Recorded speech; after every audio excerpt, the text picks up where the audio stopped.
guys, welcome back to my channel. Today I am going to be sharing with you different ways that you can budget and save money for a Walt Disney World trip.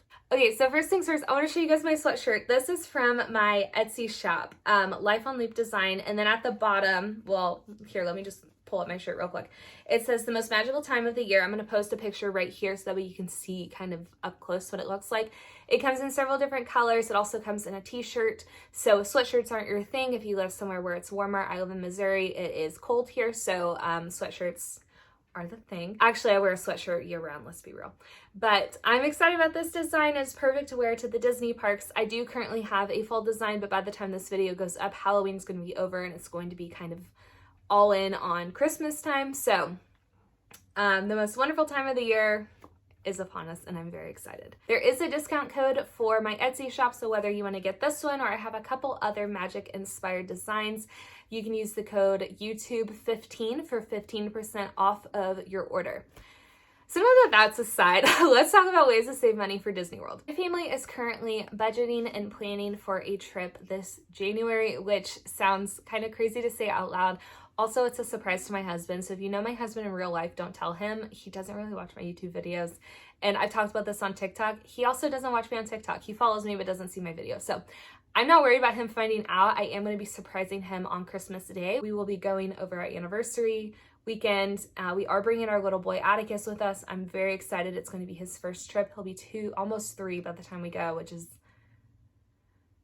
Matt doesn't know. So we are planning on going in January. That is my budget tip number 1. Think about going in the off season if your schedule allows for that. The tickets are going to be lower, hotel prices are going to be lower. There's lots of pros to going in the off season. And my favorite is it is chillier in Orlando than it normally is. I do not deal with heat well. So that's my favorite part about going in January or February. I love to utilize WDW Prep School's crowd calendar when I am planning our trip and just to look to see what's going on at Disney. Disney World's calendar as well will be able to tell you what ticket prices are. And so if you'll see like a spike for a 3-day weekend or for, a holiday that's coming up, that way you can plan your trip accordingly. If you choose to fly, airlines will also have more budget-friendly flights. I know that's an area we're able to save money in with our flight because we're traveling in the middle of January and nobody's really traveling in the middle of January. We're able to get some good deals for our flights. I think that's a great way if you can swing it, if you have kids that aren't in school yet, or even if you want to take your kids out of school for a couple days to go to Disney. If you have the PTO available, it's a great time to go. I know that's been my secret. We've gone in January. It's been great. You have much more mild temperatures, lower prices, less crowds. It really is a win-win. This is the only con I can think of. People choose times where there's a lull in the crowds to renovate rides or resorts. And so I know when we go, Expedition Everest is not going to be up a couple days after we leave. The Skyliner is going to be down.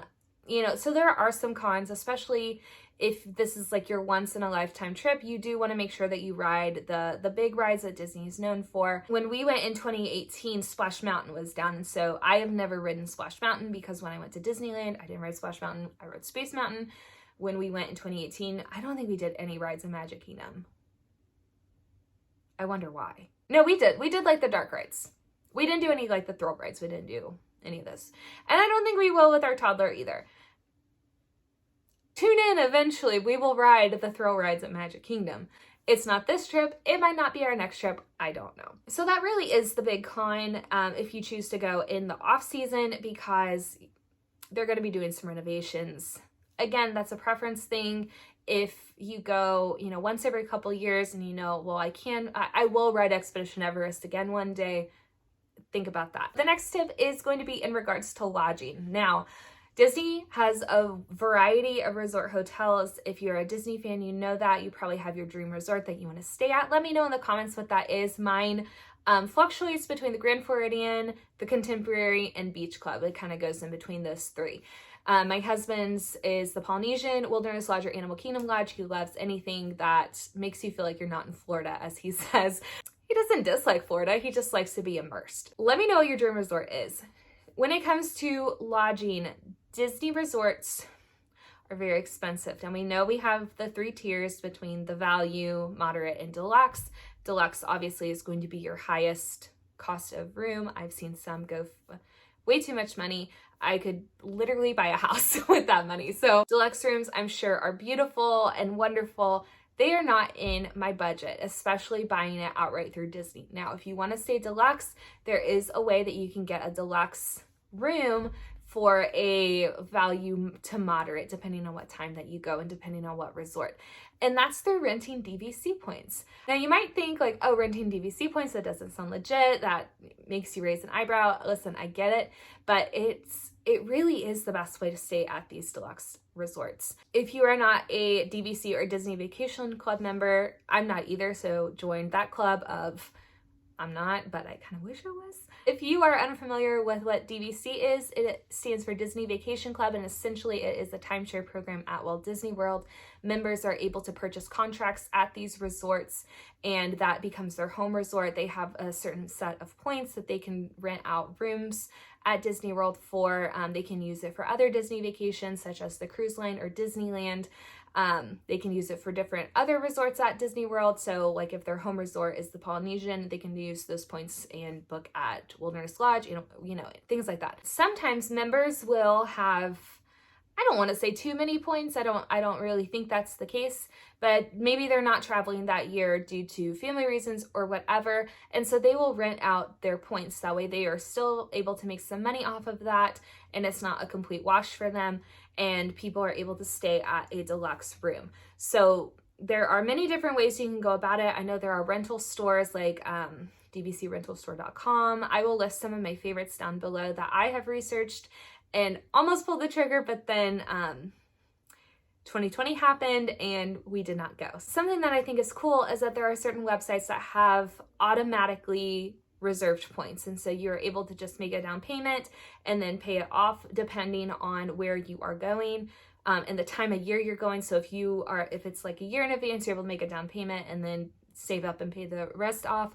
But then if it's just in a couple months, you have to pay the total amount all at once. They are going to be significantly cheaper than going through Disney themselves, and so you will be seeing prices that are more in the value moderate range per night. And so I think that's a great way, especially if there's a dream resort that you want to stay at, to help shave off some of the price of that deluxe resort. Again, there are going to be some cons to this. It depends on your style. If you want to go the confirmed reservation route, then your travel dates aren't going to be flexible. So if you do want to add a day to your trip, then you would have to find another resort to stay at. If you want to subtract a day, you can't really do that. And so I know that could be a con for some people who really they have specific travel dates in mind. If you don't have specific travel dates, then confirmed reservation is a great way to go.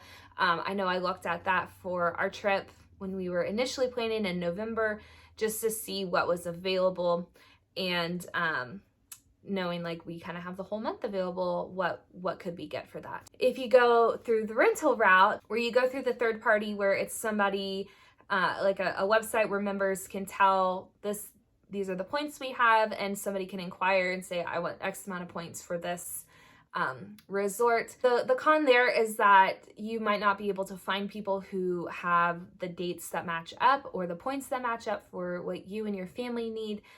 So it's something worth considering and looking into, especially if you want to stay on Disney property, but you don't want to pay the deluxe resort price tag. I will have those links in the description bar below, so you can kind of check out and read some resources about renting DVC points and whether or not that'd be a good fit for you and your family. Switching sides completely when it comes to staying in Orlando, I know a great way to save money is to stay off-site.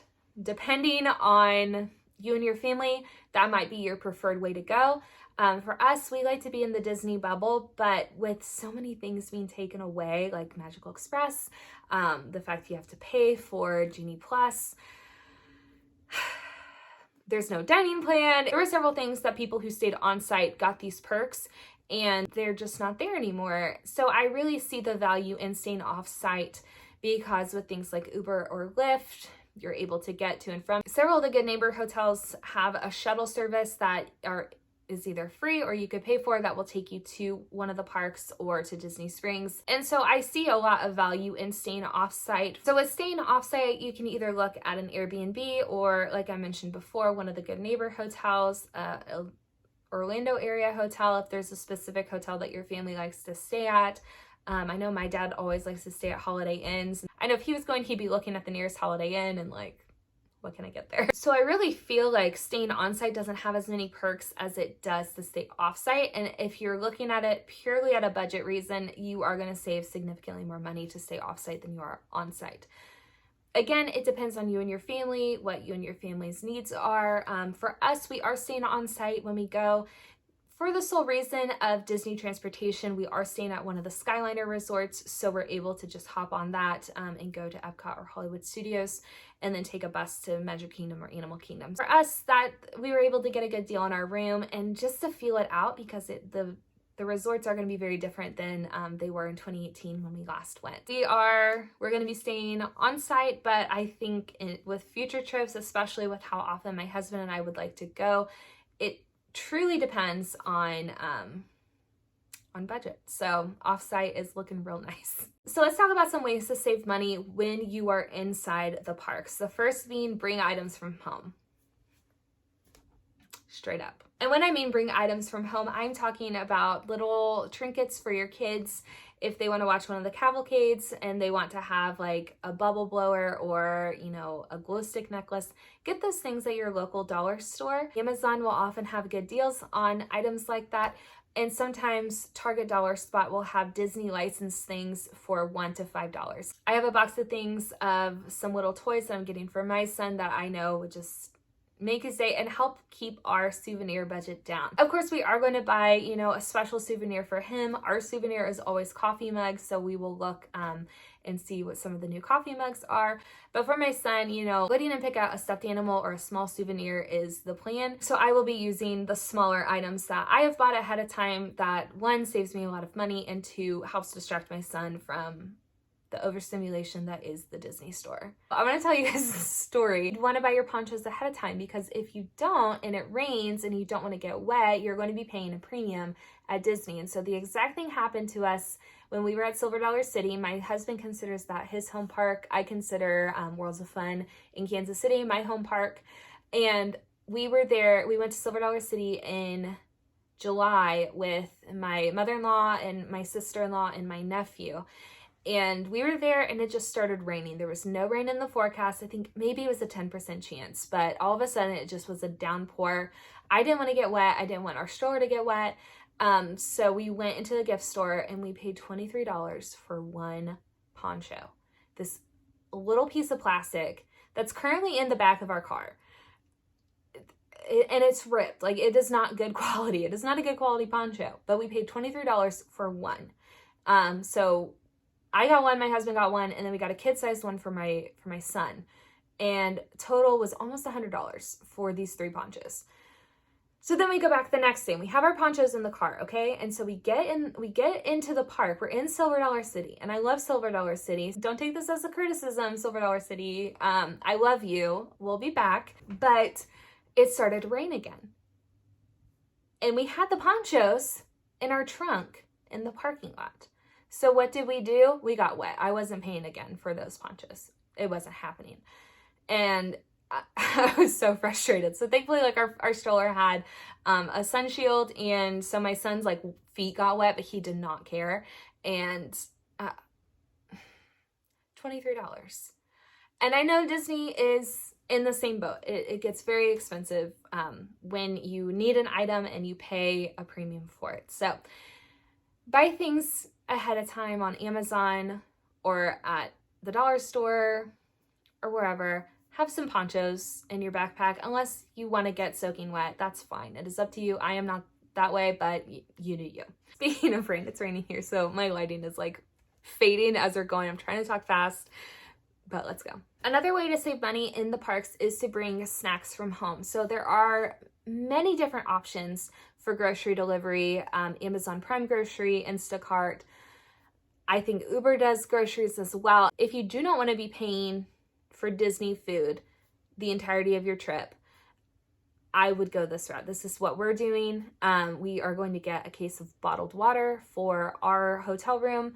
And we're going to be getting some snacks and some small breakfast items. I'm not sure what our dining reservations will look like. Typically for my family, food is our souvenir. I wish I was joking, but I'm not.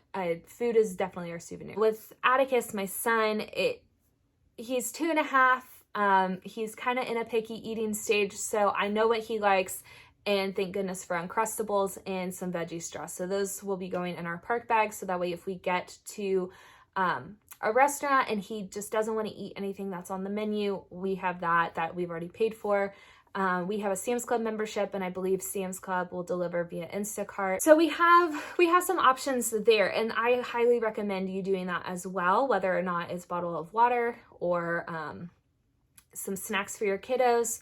That way you don't have to pay $5 for a bottle of water in the parks. You're not having to pay, $5 to $7 for a snack. My family was the type of family that used the dining plan, and I miss the dining plan so much. I know some people say that's a waste of time. It's a waste of park time. It's a waste of money. We did not. We actually saved money using the dining plan. Again, food is our souvenir, so it's very near and dear to our hearts. So how we're looking at it, we do have a budget for our food. Keeping in mind the restaurants we prefer to eat at. And so we have that budgeted, and then a lot of our breakfasts will be in our hotel room. We get some breakfast things to have, some cold brew, coffee for me and my husband. That way we don't have to spend money on Starbucks every day, which is kind of breaking my heart, but it's okay. And the best use of a snack credit to me was a venti caramel macchiato, but I hope Disney brings back the dining plan. I miss it so much. But things for my son and my husband and I. Obviously, I know what my family likes. You know what your family likes to eat. And so you can shop around for deals for that. You can get that delivered to your hotel via Instacart or Amazon Grocery. And that's to help save you money when you're in the parks, because we all know park food is expensive. Definitely consider that. You do get free water at any quick service location. They'll give you a cup of water. And so we have these reusable water bottles that we will just fill ours up. They're collapsible. That way we are able to stay hydrated while we are in the parks. With my son, we are probably going to have a couple water bottles from probably Sam's Club, honestly, that are going to be in our diaper bag, and we will be able to refill his water bottle throughout the day. Now, my favorite way, I have been saving this one for last because it is my all-time favorite way to save money for Disney World. It is by using these two apps. I use Fetch and Pogo, and so both are cashback reward style apps. And so Fetch, you can scan your receipts, whether that is a paper receipt or an e-receipt. It counts for grocery, gas, dining. You're able to get points on that. Certain brands will give you extra points. So I like to look at those when I'm creating my grocery list. And then once you have a certain amount of points, you can cash that in for a gift card. And what I'm currently doing is using them for Southwest gift cards, because that is the airline we like to fly with. By accumulating these receipts, I've been able to take our normally $1,000 for 3 round trip tickets down to $350.